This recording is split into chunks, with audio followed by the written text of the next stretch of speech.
അങ്ങനെ ഇതാ കുഞ്ഞുമ്മാൻ്റെ അവിടുന്ന് നേരെ ഇനി എല്ലാവരും ഒന്നിച്ച് നമ്മൾ ബേക്കൽ ഫോർട്ടിൽ പോകുന്നില്ല ഇതിട്ടാ. അതായത് ബേക്കൽ ഫോർട്ടിലല്ല, നമ്മൾ പള്ളിക്കര ബീച്ചിൽ കേട്ടോ. പറയുമ്പോൾ അങ്ങനെ പറഞ്ഞു എന്നേ ഉള്ളൂ. അങ്ങനെ എന്താ കുറേ കാത്തു നിന്നിട്ട് നമുക്ക് ബസ്സിൽ കിട്ടിയത്. ഉമ്മവും കുഞ്ഞുമ്മവും കാറിൽ പോകുന്നില്ല, ഇത് നമ്മളെല്ലാവരും ബസ്സിൽ പോകുന്നില്ല ഇതിട്ടാ. അവരവിടെ എത്തി പിന്നെയാണ് നമുക്കിവിടെ ബസ് കിട്ടിയിട്ടുള്ളത്. അപ്പോഴത്തേക്കൊരു 100 കുള വന്നിട്ടുണ്ടെങ്കിൽ എടുത്തിന്ന്. പക്ഷെ എങ്ങനെ പറയില്ലേ, നമ്മൾ എത്തി എന്ന് പറയാം, എത്താറായി എന്ന് പറഞ്ഞിട്ട് ഒപ്പിച്ചിട്ട് പോയത്. അപ്പോഴത്തേക്കും നമ്മൾ അവിടെ ബസ്സിന് വെയിറ്റ് ആക്കിക്കൊണ്ടുണ്ടായിന് കേട്ടോ. വയ്യതാ നമ്മൾ നടന്നിട്ട് പോകുന്നില്ലത്. എന്നെ പിന്നെ കുറേ നടക്കാനുണ്ട് കേട്ടോ. ഒന്നാമത് അവരവിടെ എത്തി എന്ന് പറഞ്ഞിട്ടുള്ള ഇത്, പിന്നെ ഒന്ന് എന്താ വെച്ചാൽ ഇങ്ങനെ ടിക്കറ്റ് എടുക്കാത്ത ഉള്ളിൽ കയറാമെന്നുള്ള പ്ലാൻ ഇട്ടാ. അങ്ങനത്തെ ആ പെര കണ്ടില്ല, ഞാൻ ഒരിക്കലും മറക്കില്ല കേട്ടോ. എന്താ വെച്ചാൽ ന്യൂ ഇയറിനന്ന് വന്നിട്ട് അതിനുള്ളിൽ കാറ് വെച്ചത് ഫുള്ള് ബ്ലോക്കായി. അന്ന് അടിയോടടി കുറേയൊക്കെ അങ്ങോട്ടും ഇങ്ങോട്ടും തല്ല് മത്സരം ഉണ്ടായിന് കേട്ടോ. പിന്നെ അത് കാണുമ്പോൾ ഇപ്പോൾ ഓർമ്മയായി. അങ്ങനെ നമ്മൾ ബേബിയും പാഞ്ഞുകൊണ്ടെല്ലാം പോയിട്ട് നല്ല രസമുണ്ടായിന്. അങ്ങനെ ടിക്കറ്റ് എടുക്കാതെ നല്ല ഉള്ളിൽ കയറി. പിന്നെ ഇനി നമ്മൾ ഇപ്പോൾ ഉള്ളത് റെഡ്മൂൺ ബീച്ചിൽ, ഇവിടുന്ന് പള്ളിക്കര ബീച്ചിൽ പോകണം. റെഡ്മൂണിൽ ഒന്നും ഇല്ല കേട്ടോ, എങ്ങനെ കാലി ആയിട്ടുണ്ട്. ഇനി ഇവിടുന്ന് നടന്നിട്ട് ആഴത്തേക്ക് എത്തണം. എൻ്റെ അള്ളാ, ഇനി ഇവരെ തപ്പി നടക്കണ്ടേ.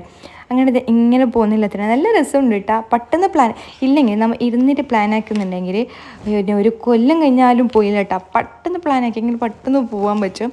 അങ്ങനെ എന്തെല്ലോ പ്ലാൻ ഉണ്ട് കേട്ടോ. റൈഡിൽ കയറണം എന്നെല്ലാം പറഞ്ഞിട്ടുണ്ട്. ഇങ്ങനെ ആടെത്തിട്ട് അയന്നവരെ തപ്പിൽ നടക്കുന്നില്ല സീൻ കേട്ടോ. എവിടെ ഉള്ളതൊന്നും കാണുന്നില്ല. അത് ഈ ഊഞ്ഞാൽ ആടുന്നത് കണ്ട എനിക്ക് ഇരിക്കാനൊന്നും ഭയങ്കര ആശ, പക്ഷെ അറ്റാക്കൊന്നും ആവും എന്ന് പറഞ്ഞിട്ടുള്ള ഒരു പേടിയും ഉണ്ട് കേട്ടോ. അങ്ങനെ രണ്ടാൾ ഇച്ചാവും അയ്യനും രണ്ടാളും കളിച്ചുകൊണ്ടിരിക്കുന്നുണ്ടായിരുന്നു കേട്ടോ. പിന്നെ നമ്മൾ എന്തൊക്കെ നേരെ ഇനി റൈഡിൽ കയറാമെന്ന് പറഞ്ഞിട്ട് പോകുന്നില്ലത്. അപ്പോഴത്തേക്ക് ആരോ ഫോട്ടോ എടുക്കുന്നുണ്ടായിരുന്നു. അമ്മ ഞാൻ ഫോട്ടോ എടുത്തിട്ട് പറ്റുമെന്ന് പറഞ്ഞു.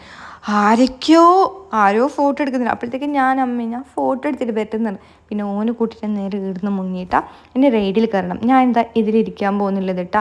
പേടിയുണ്ട്, ചെറിയ പേടിയല്ല, നല്ലോണം പേടിയുണ്ട്. അതിൽ ഇരുന്നതെന്നറിയാം. ഇരുന്നിട്ട് ആകുമ്പോഴത്തേക്ക് പോകുന്നേണ്ടായി ചേട്ടാ. എന്തപ്പോൾ ഇവർ സ്റ്റാർട്ടാക്കാന്ന് പറഞ്ഞിട്ട് ടെൻഷൻ. ഫസ്റ്റ് എന്നെ ഒറ്റക്ക് തന്നെ എത്തിച്ച്. ഞാൻ പിന്നെ അവരോട് പറഞ്ഞിട്ട് അവരടുത്തുള്ള സീറ്റിൽ എത്തിക്കാന്ന് പറയുമ്പോഴത്തെ ആടെ ഏതോ ഹിന്ദിക്കാരൻ വന്നിരുന്നു. പിന്നെ ഭാബിനെ കൂടെ തന്നെ ഇരുന്നിട്ടാ. എന്നെ കാണുന്ന കണിക്കൊന്നുമില്ല, ഞാൻ വെറും പേടി തൊണ്ടിയാണ്. പിന്നെ എന്താക്കല് കുറേ ഇരുന്നിട്ടുണ്ടാവാം. പിന്നെ എന്താ പറയുക, ആൾക്കാർ അങ്ങനെ ആയിട്ടുണ്ടായിട്ട് ആകെ അത്രയും ആൾക്കാരുണ്ട്. പഠിച്ചോനെ കയറിയതൊന്നും അറിയാം. ഇറങ്ങുമ്പോഴത്തേക്ക് യാ റഹ്മാനെ, എല്ലാം ഭൂമി ആകാശം എല്ലാം ഞാൻ ഇങ്ങനെ കണ്ടിട്ടാ. എനിക്കൊന്നും അറിഞ്ഞിട്ട. പിന്നെ ഇറങ്ങുമ്പോഴത്തേക്ക് അയ്യനെ കരച്ചില്. ഞാൻ അതിൽ കയറുന്നെന്ന് ഞാൻ പറഞ്ഞു ഒരിക്കലും ഞാനെല്ലാം കണ്ടിട്ട് വന്നത്, ഇനി നീക്ക് കയറാനൊന്നും കയ്യിലാണ്. പിന്നെ കുറേ നേരം കരഞ്ഞോണ്ടുണ്ട് കേട്ടോ. അപ്പം ഞാൻ പറഞ്ഞത് നമുക്ക് ഫ്ലൈറ്റിൽ പോകാമല്ലോ എന്ന് പറഞ്ഞിട്ട് അങ്ങനെ ഓനെ എത്തിക്കാൻ പോകുന്നില്ലത്. അപ്പോഴത്തേക്ക് ഒരു കരച്ചിലെല്ലാം കഴിഞ്ഞിട്ട് അപ്പോഴത്തേക്ക് രണ്ടാമത്തെ പ്ലാൻ. ഇതിൻ്റെ ക്ഷീണം ഇന്നും മാറിയിട്ട് അമ്മക്കിനെ തോണിയിൽ കയറണം എന്ന് പറഞ്ഞിട്ടുണ്ട്. അപ്പം അയ്യ നീട് സെറ്റാക്കി ഇരുന്നിട്ടുണ്ടെങ്കിൽ ഉമ്മാനെ അലമ്പാക്കില്ലാന്ന് പറഞ്ഞിട്ട് ഓന് ഇതിലിരുത്തിച്ചിട്ട് ഇനി നമ്മൾ തോണിയിലിരിക്കുന്നില്ലത് കേട്ടോ. ബിൽഡപ്പ് ആക്കിക്കൊണ്ട് വന്നിട്ടുണ്ടെങ്കിൽ ലാസ്റ്റ് ഇരിക്കും, സൈഡിലിരിക്കും എന്നല്ല പറഞ്ഞിട്ട്. പക്ഷെ എൻ്റെ പൊന്നെ എന്താവും നിങ്ങൾ നോക്കി നോക്കൂ. എൻ്റെ അള്ളാ, ഞാൻ എന്താ പറയല്ലേ, കയറുമ്പോൾ ഞാനേയും ബിൽഡപ്പാക്കി നമുക്ക് ലാസ്റ്റിലിരിക്കാം എന്ന് പറഞ്ഞു. അപ്പം എൻ്റെ ഭാബി പറഞ്ഞിനെ മുമ്പിൽ ഇരിക്കച്ചോ എന്ന് പറഞ്ഞിട്ട് കേട്ടാൽ മതിയായിരുന്നു. അപ്പോൾ ബാക്കിൽ ഞാൻ നടുക്കിരുന്നത് കേട്ടോ. അതായത് അങ്ങോട്ടും ഇങ്ങോട്ടും ആൾക്കാരുണ്ടെങ്കിൽ എല്ലാം പോയിട്ട് വന്ന് പിന്നെ എൻ്റെ കാഴ്ച കണ്ട അക്കൊന്ന് കണ്ടിച്ച. ഒന്നാമത്തെ തലേൻ്റെ മോള് ഹൈറ്റിൽ പോകുമ്പോൾ തേങ്ങൽ എൻ്റെ തലേൻ്റെ മോള് വീഴുന്ന കാണിക്കണ്ടേ. കൂക്കിയിട്ട് ഉമ്മല എൻ്റെ ട്രോളി തന്നെ, നിൻ്റെ സൗണ്ട് മാത്രം കേൾക്കുന്നുണ്ടായിരുന്നല്ലോ പറഞ്ഞിച്ച്. അപ്പം ഇതാ ഈടുന്ന് നമ്മ ഇങ്ങനെ നേരെ കടലിൽ പോകുന്നില്ല എന്നിട്ട് കടൽ കളിക്കാൻ. ഫസ്റ്റെല്ലാം ഞാൻ എങ്ങനെ ഉണ്ടായ ഞാനെന്നറിയാം. ഇപ്പോൾ എല്ലാം വേറെ പേടിത്തൊണ്ടിയായിട്ടുണ്ട്. ഒന്നാമത് എൻ്റെ ഇക്കാൻ്റെ കൂടി തന്നെ ഞാൻ പേടിത്തൊണ്ടിയായത്. ഇനി അതിലിരിക്കുമ്പോൾ വണ്ണമുള്ള അതിലിരിക്കാണ്ട ഒരു തല കറങ്ങും വീഴും എന്നെന്തെങ്കിലും ആയിപ്പോയെങ്കിലാന്ന് പറഞ്ഞിട്ട് ഫുൾ എന്നെ പേടിപ്പിച്ചിട്ടുണ്ടല്ലോ. ഞാൻ എന്നെ ഫുള്ള് പേടിത്തൊണ്ടിയായി. അതേ കണക്ക് ഞാൻ കടൽ കളിക്കുന്നത്ര എൻ്റെ പോലെ അത്ര എൻജോയ് ആക്കിയിട്ട് കളിക്കൂട്ടാ.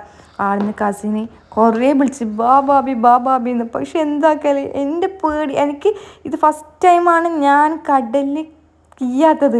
പിന്നെ അയ്യനെ കൂട്ടിക്കൊണ്ട് പോയിട്ട് ജെസ്സിയും കസിനും ചുമ്മും രണ്ടാളും കൂട്ടിയിട്ട് ഓനെ കളിപ്പിക്കാൻ പോയി. ഞാൻ സൈഡിൽ വെള്ളം വരുമ്പോഴും ഞാൻ ഇങ്ങനെ ലാസ്റ്റ് നിൽക്കുന്നുണ്ടായത്.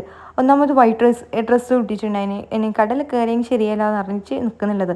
പക്ഷെ ഓള് വന്നിട്ട് കൂട്ടിക്കൊണ്ട് പോയിട്ടാണ്. പിന്നെ ഞാൻ ആർന്ന് എങ്ങനെയല്ലോ ആദ്യം മുങ്ങണമെന്ന് പറഞ്ഞിട്ട് എങ്ങനെയല്ലോ ആക്കി ഞാൻ നടന്ന് മുങ്ങി. പിന്നെ അയ്യനെ കൊണ്ട് കളിപ്പിച്ചിട്ട് അയ്യന് ഫസ്റ്റ് ടൈമാണ് അന്ന് സ്വിമ്മിങ് പൂളിൽ കളിച്ച. പിന്നെയാണ് എനിക്ക് കടൽ ഇഷ്ടപ്പെട്ടത്. ഇല്ല കടലിൽ കണ്ടെങ്കിൽ അമ്മീന്ന് പറഞ്ഞ് കരയാൻ തുടങ്ങും. ഇപ്പോൾ എൻ്റെ അള്ള കടലിൽ കയറിയതൊന്നും അറിയാം, കീന്നില്ല, എങ്ങനും വരുന്നില്ല. കുറേ ട്രൈ ആക്കിയിട്ടാ ഞാനിവിടെ സൈഡിൽ നിൽക്കുന്ന നോക്കുന്നുണ്ട്, അവർ അങ്ങോട്ട് പോകുന്നുണ്ട്. അനക്കാ മനസ്സിൽ ഇടപെടപെടപെടവ് ആണെന്നുണ്ടായിന്. ഇല്ലേ ഞാൻ ഇക്കനൊക്കെ വയ്യത്തുണ്ട്, ഇക്ക നമുക്ക് കളിക്കാൻ പോവാ വെള്ളത്തിൽ അങ്ങനെ ഇങ്ങനെ നനയിച്ച്. ഞാനുണ്ടല്ലോ കുറച്ച് മുമ്പിൽ വന്നതെന്നറിയാം, ഞാൻ എങ്ങനെ ഓട്ടോ ഓടിയെന്നറിയോ. ഇപ്പം അങ്ങനത്തെ പേടിത്തൊണ്ടേ. ഇല്ലെങ്കിൽ ഇക്ക നിങ്ങൾ സൈഡിൽ നിന്നോ, ഞാൻ വെള്ളത്തിൽ കളിച്ചോളാം എന്ന് പറഞ്ഞിട്ട് ഞാനും വെള്ളത്തിൽ കളിക്കാൻ പോകും. ഇപ്പം എനിക്ക് വെള്ളത്തിൽ കാല് മുക്കുന്നതെന്ന് പറയുമ്പോൾ തന്നെ വർക്കുന്നിട്ടാ. അങ്ങനെതാ ഒരാൾ അയ്യനെ കൊണ്ടുവരുന്നുണ്ട്, അയ്യനെ നേരെ പാഞ്ഞുകൊണ്ട് പോകുന്നുണ്ട്. അങ്ങനെതാ കരച്ചിൽ നിർത്തിച്ചിട്ടാട്ടെ ലാസ്റ്റ് നമുക്ക് കുഞ്ഞാലെല്ലാം കളിക്കും. ഇല്ല ഞാൻ കടലിൽ മാത്രം കളിക്കുമെന്ന് പറഞ്ഞാൽ ഒറ്റയ്ക്ക് തന്നെ പോകുന്നുണ്ട്. പിന്നെ ജസ്റ്റ് പാഞ്ഞുകൊണ്ട് പോയിട്ട് ഓനെ പിടിക്കാൻ പോയിട്ടാ. പക്ഷെ ഓനെ കരച്ചിൽ നിൽക്കുന്നില്ല, ഒറ്റയ്ക്ക് തന്നെ പോകുന്നുണ്ടായിരുന്നു. എല്ലാവരും പോയിട്ടാ, എല്ലാവരും നടന്നിട്ട് പോയി.